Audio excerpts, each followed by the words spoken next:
डफडे, ताशा, शिंग आणि तुतारीच्या गजरात, हातवारे, टाळ्यांच्या कडकडाट आणि एकमेकींना शिव्यांची लाखोली वाहत सुकेड आणि बोरी गावातील सुमारे 200 ते 300 महिलांनी मंगळवारी नागपंचमीच्या दुसऱ्या दिवशी पारंपरिक बोरीचा बार घालत अनोखी परंपरा यंदाही उत्साहात जपली. वातावरण दणाणून गेले असून सुमारे पाऊण तास रंगलेल्या या आगळ्यावेगळ्या सोहळ्याला पाहण्यासाठी परिसरातील नागरिकांनी मोठी गर्दी केली होती. सुकेड व बोरी या दोन गावांच्या दरम्यान असलेल्या ओढ्यात नागपंचमीच्या दुसऱ्या दिवशी दुपारी 12 वाजल्यानंतर दोन्ही गावातील महिला एकत्र येऊन एकमेकींना हातवारे करत शिव्यांची लाखोली वाहतात. पिढ्यानपिढ्या सुरू असलेली ही अनोखी परंपरा यंदाही कायम राहिल्याने दोन्ही गावातील महिलांमध्ये मोठा उत्साह होता. दुपारी 12:15च्या सुमारास सुकेड गावातील महिला डफडे, ताशा आणि शिंग आदी पारंपरिक वाद्यांच्या गजरात वाजत गाजत ओढ्याच्या काठावर दाखल झाल्या होत्या. हातवाऱ्या आणि टाळ्यांचा कडकडाट करत त्यांनी बोरीचा बार सुरू केला. त्याचवेळी बोरी गावातील काही महिला ओढ्याच्या दुसऱ्या बाजूला उपस्थित होत्या. त्यांनीही हातवारे करत सुकेडच्या महिलांना प्रत्युत्तर देण्यास सुरुवात केली. काही वेळातच बोरी गावातील महिलांचा मोठा समूह वाजत गाजत ओढ्याकडे आला आणि दोन्ही बाजूंच्या महिलांमध्ये पारंपरिक बार रंगला. डफडे, ताशा, शिंग आणि तुतारीचा आवाज वाढत गेले तसा महिलांचाही उत्साहही वाढत गेला. टाळ्या वाजवत, हातवारे करत आणि दोन्ही बाजूंच्या महिला एकमेकींना आव्हान देत होत्या. यंदा ओढ्यात पावसाचे पाणी असल्याने बोरीचा बार आणखी रंगला. पाण्यात उभे राहून महिला उत्साहात बार घालत होत्या. महिलांसोबतच हा अनोखा सोहळा पाहण्यासाठी आलेल्या बघ्यांचीही मोठी गर्दी झाली होती. गर्दी वाढत असल्याने महिला व बघ्यांना आवरण्यासाठी पोलीस व ग्रामस्थांची मोठी धांदल उडाली. बघ्यांकडून होणाऱ्या चितावणीमुळे महिलांचा उत्साह आणखी वाढत होता. त्यामुळे परिस्थिती नियंत्रणात ठेवण्यासाठी पोलिसांनी हस्तक्षेप केला. काही वेळाने पोलिसांनी डफडे, ताशा आदी वाद्ये बंद करण्यास भाग पाडले.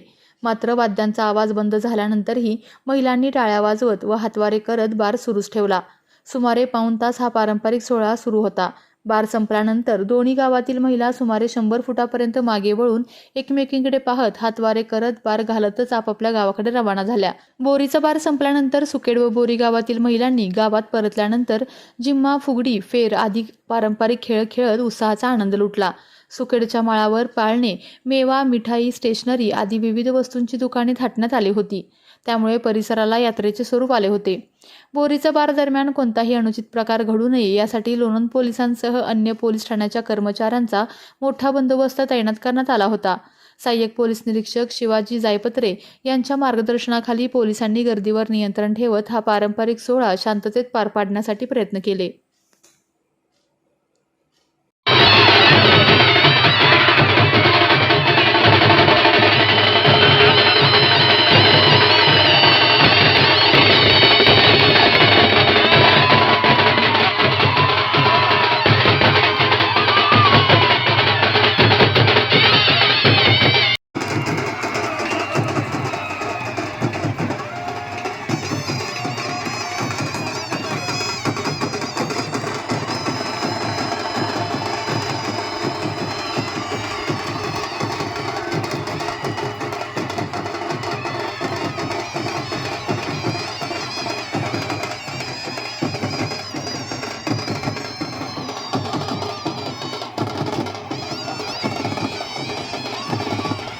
आपल्या तालुक्यातील जिल्ह्यातील बातम्या सर्वप्रथम पाहण्यासाठी आजच सातारा न्यूजला YouTube चॅनलवर सबस्क्राईब करा, लाईक करा, शेअर करा आणि बेल आयकॉन प्रेस करायला विसरू नका.